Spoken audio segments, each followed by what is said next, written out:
You're listening to The World at 8 with Lynn Mozart.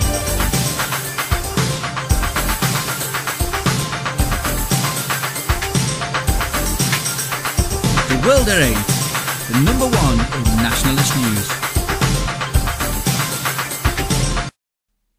Highlights of the news today, Monday the 9th of December 2013.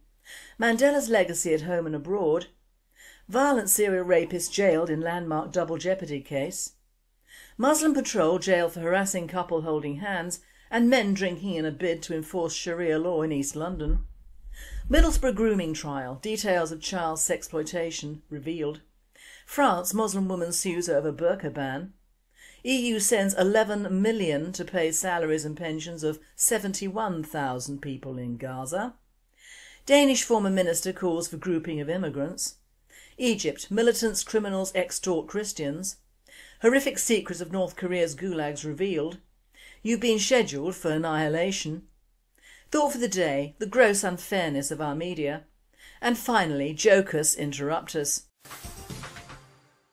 UK news. Violent serial rapist jailed in landmark double jeopardy case. Harbinder Katkar, 37, attacked 6 women on the 2nd of February this year, less than 6 weeks after he was acquitted of an earlier rape. The case marks the first time that the CPS has successfully sought permission from the judges for a retrial by arguing that his subsequent attacks amounted to new evidence. Katkar of Moorside Crescent Sinn Féin Derby was yesterday found guilty of 18 offences including rape, sexual assault, assault by beating and trespass with intent to commit a sexual offence. A change to double jeopardy laws in 2005, which prevented defendants being tried twice for the same offence, paved the way for retrials if new and compelling evidence emerged. After his conviction, the CPS said the earlier crime was strikingly similar to and had all the hallmarks of the later offences. World at 8. What will be interesting is what will happen to him. Deportation should be it, and if he has a family, they should all go too. That is the legal way to start official deportations for foreign criminals. Why should they overcrowd our prisons on this small island? Muslim patrol jailed for harassing couple holding hands and men drinking in a bid to enforce Sharia law in East London. Jordan Horner, Ricardo McFarlane and another man sentenced to jail for 68 weeks, 12 months and 24 weeks respectively. Islamic extremists forced couples to stop holding hands in East London. They also began a fight with men who were drinking on the street. Old Bailey hears that Horner, 19, was a drug user before finding Islam. World at 8. Horner is also a gingaminja. What a sight. And Ricardo looks like a cartoon of an African. One shouldn't go by looks, but everyone does, and these two are truly eye-watering. Apparently the third cannot be named for legal reasons. Why not? He isn't underage, is he? What can the legal reason be? Deportation for anti-British activities suits me. Middlesbrough grooming trial, details of child sex exploitation revealed. The underage victim of Shakil Munir believed she was getting into his taxi to go and get some cigarettes. It was the stuff of any parent's nightmares. A young daughter leaving her home alone in pyjamas, dressing gown and slippers and getting into the taxi of a predatory older man. The underage girl believed cabbie Shakil Munir was taking her to buy cigarettes. But he took the 14-year-old to a lay-by on the A19 and had sex with her in January this year. A 17-year-old boy has been found guilty of grooming and sexually exploiting teenage girls on Teesside. Atiq Latif from Middlesbrough was found guilty a day after the jury at Teesside Crown Court found taxi driver Shakil Munir, 32, guilty of charges involving girls aged 13 and 14. A third man, Saqib Ahmed, 19, pleaded guilty to exploiting 5 victims. The men, all from Middlesbrough, were loosely connected, the court heard. 2 18-year-old men were cleared.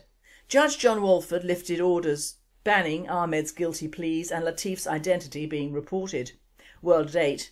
Good for the judge. What are these men on? The English water is clearly good for them, if not our own. Deportation for them and their relations, and of course they are all loosely related. The whole communities are loosely related, in crime of course. European news. France, Muslim woman sues over burka ban. The European Court of Human Rights, ECHR, has opened a landmark hearing to consider the legality of France's ban on wearing Islamic veils in public places. The Strasbourg-based ECHR enforces the European Convention on Human Rights, and its jurisdiction is compulsory and binding for all 47 member states of the Council of Europe. The court's ruling, expected to be issued sometime during the middle of 2014, will determine the fate of the debate over so-called burka bans that have been raging across Europe for many years. This is the first time the supranational ECHR has agreed to consider the legality of the face-covering niqab or the body-covering burqa in public spaces in a European country. World at 8. France is now a socialist communist country and will undo any good that Sarkozy did. They will do a U-turn on this one, I believe. EU sends 11 million to pay salaries and pensions of 71,000 in Gaza. The European Union has contributed approximately €11 million to the payment of the November salaries and pensions of around 71,000 Palestinian civil servants and pensioners in the West Bank and the Gaza Strip. This contribution, made through the Pegasus mechanism, is funded by the European Union, €10 million, and the government of the Netherlands, about €1 million. For many years the EU has been the biggest donor and most reliable partner to the Palestinian Authority. Today's contribution to salaries and pensions is further evidence of our unimpeded support for the Palestinian people, which will continue in 2014, said the EU representative John Gatt Rutter. As well as helping to meet a substantial proportion of its running costs, European funds help support major reform and development programmes in key ministries to help prepare the Palestinian Authority for statehood. World at 8. What is Europe doing meddling in the Middle East? These funds should go into making refugees stay in their own countries by giving them some of the benefits they only get by coming to the UK or Europe. It could halt the tide of the needy, not fund terrorism. Danish former minister calls for grouping of immigrants. Whilst Denmark isn't exactly at the top of the list for would-be migrants, it seems to have similar problems about attracting the right type of migrant as many other first world countries. The former Danish Justice Minister Brian Mikkelsen has put forward a suggestion that prospective immigrants should be divided into two groups, the bad and the good. Those meriting the label good should be allowed to enter and stay, and the bad should be sent back to their home countries. Speaking to reporters from the Jyllands-Posten newspaper, he admitted speaking publicly about his views was politically incorrect, but reiterated that some immigrants are good for the country and some are not. He added that now was the time to take off the rose-coloured spectacles and begin a debate about immigration as a two-tiered system. Bad immigrants, he continued, arrive from certain specific countries and often end up committing crimes and being sent to prison. He believes that these should be deported and that only those who earn money, pay taxes and contribute in other ways to Denmark should be welcomed. World at 8. Good man, and I would even limit the so-called good migrants. Anyone can lie. World news. Mandela's legacy at home and abroad. A shop boss was arrested and quizzed by police for 8 hours for cracking Nelson Mandela jokes on the internet. Neil Phillips said he was fingerprinted, DNA-swabbed and had his computers seized. The 44-year-old was held after posting, "My PC takes so long to shut down I've decided to call it Nelson Mandela." Another read, "Free Mandela, switch the power off." Mr Phillips, who runs Crumb Sandwich Shop in Rugeley, Staffordshire, was arrested after complaints by councillor Tim Jones about the one-liners aired when the anti-apartheid hero was critically ill. A spokesman for Staffordshire Police confirmed the arrest and added, when he answered bail on September the 30th, he was informed that there would be no further action based on CPS decision of there being insufficient evidence to support a prosecution. Staffordshire is beginning to sound a lot like South Africa, where Mandela has bequeathed South Africa a one-party state ruled by the increasingly tyrannical and kleptocratic ANC/SACP, which is leading the country down the path towards economic destruction, record-level violent crime, chaos and genocide. Where 68,800 whites murdered since 1994. The genocide campaign against white South Africans has already been underway for several years, but has not yet reached the all-out intensity of the slaughter stages witnessed in Rwanda, Burundi or Sierra Leone. Even after this, Peter Oborne on the Telegraph blogs writes, Few human beings can be compared to Jesus Christ. Nelson Mandela was one. This is because he was a spiritual leader as much as a statesman. His colossal moral strength enabled him to embark on new and unimaginable forms of action. He could lead through the strength of example alone. World at 8. Nelly was a terrorist, a player and a racist. Thank God he was kept in prison all those years. In fact, he should have been shot. It's blaspheming in the extreme to liken him to Jesus Christ. Now try the Prophet Muhammad now, that might be nearer the truth. Horrific secrets of North Korea's gulags revealed. A former security guard at the largest political prison camp in North Korea has spoken out for the first time about the rape and murder of female inmates at the facility. Mr Lee, a former security official at Camp 16 in the 1980s and 1990s, revealed the horror of daily life for prisoners at a site near Swaesong in North Hamgyong province, which is approximately 215 square miles. He broke his silence to tell Amnesty International, which is banned in the communist country, about the methods used to execute prisoners incarcerated in the Soviet-style hidden gulags. According to Mr Lee, women were killed after being brutally raped. After a night of servicing the officials, the women had to die because the secret could not get out. This happens at most of the political prison camps, he said. He also told how detainees were forced to dig their own graves and were then killed with hammer blows to their necks. Mr Lee witnessed prison officers strangling detainees and then beating them to death with wooden sticks at the camp. Today, North Korea's vast infrastructure of repression was exposed in new satellite images showing the development of two of the country's largest political prison camps. World at 8. So it's not just dogs that get it in Korea then. Why should we be surprised? This is not new. North Korea should have its own plague in reality. Egypt. Militants, criminals extort Christians. Cairo. Islamic extremists and criminals are extorting Christians in Egyptian towns, while trouble brews over the country's new protest law and constitution. According to the Morning Star News, a news service reporting on the persecuted church, Islamist radicals in several Egyptian towns have begun a campaign of terrorism and extortion against Christians. Muslim extremists in a number of towns are demanding Christians pay the jizya, a Quran-based fine on non-Muslims known as the humiliation or submission tax. Human rights activists told Morning Star News that radicals and ordinary criminals have started a cottage industry from extorting Christians. They threaten kidnapping, torture and murder to seize money and property from Christians mainly in southern Egypt. World at 8. Now showing in our East End and coming to a town near you. You've been scheduled for annihilation. 1 out of the 5 women in the West remains childless, compared to 1 out of 20 in China and only 1 out of 30 in India. Such glaring differences have nothing to do with culture or sexual norms and everything to do with the separate methods of population control used by these countries. Nearly 1 in 4 children in the West suffer from developmental disorders, allergies and asthma, compared to at most 1 in 20 in the developing world. That's not because Western children are feebler than children elsewhere, but because Western governments were the first to use chemical and biological agents to undermine human fertility and have in the process done irreparable harm to their people's genetic and intellectual endowments.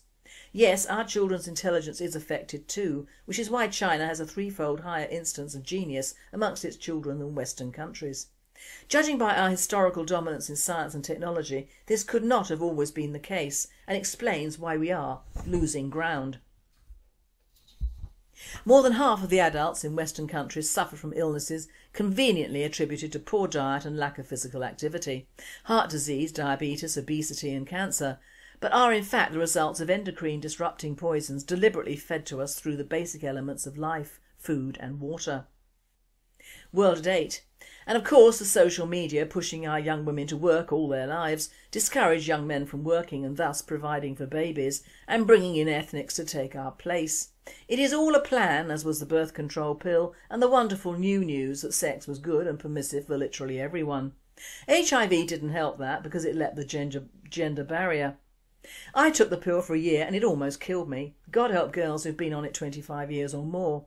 I'm not a moralist. Anyone can sleep with whom they like, but laziness is a terrible disease. Try something else other than the pill, or simply say no until the time is right. We are not producing any more children as a race than we were 50 years ago. In fact, we are producing less, which was, of course, the whole idea. Thought for the day: the gross unfairness of our media. I think I'm speaking for all nationalists, whether BNP, EDL or whatever, when I say that we have seen through the last few years of every sort of evasionary journalism to literally no journalism or coverage for anything and everything pertaining to our cause coming into print. Unless of course it is some poor idiot who has lost his village or mind shooting up a town or school and being, of course without fail, either an old British National Party member or just a lonely past obsessed simpleton with the obligatory swastikas hanging on his wall. We're used to that form of so-called publicity and true nationalists don't believe it, whilst the sheeples don't really care either way. But even I am surprised at the sheer volume of crap being written about the dead black terrorist that went by the name of Nelson of all things. And frankly, the sort of column he should be sitting on isn't printable or sayable in even his rotten society. I won't touch on Nelly too much, because so much has been and is being written about him and his life and his family and his innermost thoughts and fears and on and on and on, where no sensible man dares to go. But I will say, and no doubt will aggravate a goodly portion of listeners, maybe, that it's strange that where there was dark there is light, or rather, have you noticed that all these saintly men have advocated peace to the masses whilst having risen to positions of power by anything other than that particular methodology? All of the most recent peacemakers, and I use that term very, very loosely, have come from tribes who aren't and never have been peaceful or had peace in their culture or religions. Gandhi, Indian, and Nelly, African. Also strange is the way in which, after having killed or caused to be killed their opposition, they leap on the peace bandwagon with such ease. No, it isn't in all truth. Why? Because since the end of World War II, the modern world doesn't trust anyone who says or sees it as it is, and most, if not all, the true dictators we've known since those times have been the peacemakers, or rather the wolves in sheep's clothing. And I have always said it, rather a dictator who speaks the truth but helps his country than a man of peace who tells lies and allows everyone else to help his country. In fact, both Gandhi and Nelly became past masters at simply doing very little at all. Gandhi because he was basically a very lazy, laid-back sort of Indian, and Nelly because he let the race card do it all for him. I had very little time for either of these men, as you might have gathered, but our media is really working overtime with Nelly bums, aren't they? Of course there is a lot to hide from the great British public now. Apart from the main and old message of Christmas, which doesn't seem to see the light of day, apart from food adverts or very pricey presents in the Sunday papers, the fact that very few of our towns or villages seem to be doing Christmas lights this year, courtesy or rather not of their local councils, the facts and figures on the economy are being hidden or fiddled, the differences and changes in our once fairly stable society are shifting, and the previously small instance of racial intolerance, as it is classed, are growing daily and are subsequently not reported in our nationals. The important news is hidden. Thus, how we treat our armed forces in the shape of Royal Marine blackmen is grudgingly given written voice, but the basic truth remains the same. How come this exemplary soldier was reported, and how come this report was followed up? It should have been hidden. It was an act of war in a war, and he was doing what our armed personnel should be doing, killing the enemy, whether wounded, having a picnic, whatever. He shouldn't have his sentence cut down. He should be released immediately. But no, an old black terrorist who has managed to father from behind bars a really horrific and almost laughable African family has finally carked it. And you will find not only our media doing lip service, but most of our actors and celebrities, especially the not doing so well nowadays ones, and of course the black ones are weeping and a wailing and a renting of clothes and dreadlocks. My only sorrow is that Nelly will not be burnt on a huge pyre, and all his followers' family a weeping and a wailers won't be chucked on to keep him company in his great kraal in the sky. Oh sorry, he wasn't a Zulu, was he? But I can still imagine the CD that will hit the rigged charts perhaps early next year, titled Freedom or some such rubbish, with all the hype and publicity that Di's Candle in the Wind had, only where to send the royalties to? Well, here are a few suggestions. All for Nelly's all too expansive and expensive descendants, a fund for ZANU's soldiers to arm them for the white genocide to come, a large donation to the Zionist Communist Party in Cape Town, a similarly large donation towards the Chinese and Cuban Communist parties, a donation towards Obama and or helping the Kenyans overcome Mau Mau, payment towards training black soldiers for freedom by Islamic terrorists, all the money to go towards paying for the huge amount of people who will go to the funeral and paying for Prince Charles's flight might help. I think I've covered it all, but I'm sure someone, somewhere, will think of more uses for this lolly when it comes up. Perhaps paying for the relocation of many of our black South African immigrants, or, for the hell of it, all of our African immigrants to paddle back home. The news that isn't the news is more interesting though. The fact is that even our liberal whites are being seen to be anti-Eastern European immigration. This is because the Eastern Europeans, with the exception of the universally loathed Romas, appear to be almost white, and many are Christian. Of course it isn't racist to loathe your own kind, is it? But all this malarkey over the next year is really diverting the river when it's almost reached its end path. It is too little and much too late. Our so-called French allies are once again rebuilding Sangatte because they're being overwhelmed and their mayor is allowing £70,000 for a shelter with running water, heating and toilet block for the 110 Syrians, Eritreans and Afghans who will come to the UK, and many more using this jumping block, because who will stop them? Our authorities? But in all truth, millions of these people are already here and still coming over, be it Romanian or Afghans. The basic truth of the matter is that they will continue to come and be looked after, housed and paid for, because our governments and our people simply don't have the guts to do anything else, like say no more.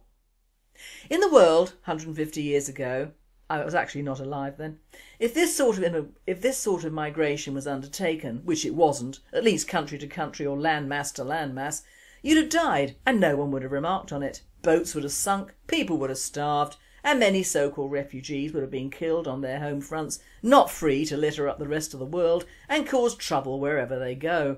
Because like it or not, each shall seek his own kind, and despite all the pushing of our own people down the pan to accommodate greedy strangers, that truth will emerge one day. In small articles the papers say our growth is on the up, and if you believe this, you're a fool. They say this to allow the sheeple's peace of mind because they also say that job opportunities are on the increase. And this statement alone will allow authorities to encourage yet more migrants into their regions because, as you all know, we Brits would rather see our own children starve than go to work, wouldn't we? No? But that is what the papers are saying in a roundabout way. And we won't get any cooperation from the socialist French government this time. They'll shovel them all through to us through their sodding channel with an ever-increasing monotony, Romas and all. With the awful Roma troubles, Kent rears its head again. Our couple, Mr and Mrs Brown, attended a meeting held by their MP Tracy Crouch, and as usual it was all wind and trousers. Nothing is going to be done. The council will still keep HRH lettings and sales in business. The Romas will still keep adding to their numbers and still keep up their antisocial, anti-British behaviour, and our people will still be living like prisoners in their own properties. The old freedom song of we shall not be moved applies to Kent and its authorities. It is one of the most enriched areas in the south and also one of the most beautiful, until our lot and the French decided to rebuild an entire stretch of the coastline and accommodate vast quantities of shabby, poor, ugly, greedy and needy foreigners, so that the entire cultural value of this part of Kent has virtually gone. Talk about Marseille, the French and the EU wanted us to have our own form of it, and now we have it. There is one desperate and disabled man in a town in Kent who wants to form a vigilante movement because things have got so bad. He reckons he only has a few years to live and wants to go out with a bang, so to speak. We are discouraging this as of course any form of vigilantism is not legal and our party does not support it in any way. I did suggest a neighbourhood watch system, but I believe things have got too bad down there for even this.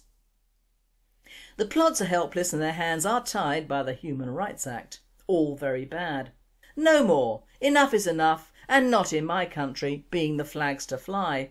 All our refugees come from large countries elsewhere in the world, but what don't these countries have? Benefits is what. The fathers with no rights and the vaccine pioneer who died in her own home are the true news. They are a reflection on the lack of morals or values that we have as a people adopted and adapted to suit the me culture, whereas Nellie's life and death are an adaptation on the true meaning of evil and the men that do nothing about it. In this case, all of us and our white brothers who stand alone and defenceless in the darkness that will be Africa. And finally, jocus interruptus. A mother and son were flying from Brisbane to Melbourne on Virgin Australia. The son turned to his mother and asked, "If big dogs have baby dogs and big cats have baby cats, why don't big planes have baby planes?" The mother, who couldn't think of an answer, told her son to ask the flight attendant. So the boy asked the flight attendant, "If big dogs have baby dogs and big cats have baby cats, how come big planes don't have baby planes?" The flight attendant responded, "Did your mother tell you to ask me?" The boy admitted that this was the case. "Well then," said the flight attendant, "tell your mother that there are no baby planes because Virgin Australia always pulls out on time. Ask your mother to explain that to you." You've been listening to The World at 8. I am Lynn Mozar and I wish you all a very good night.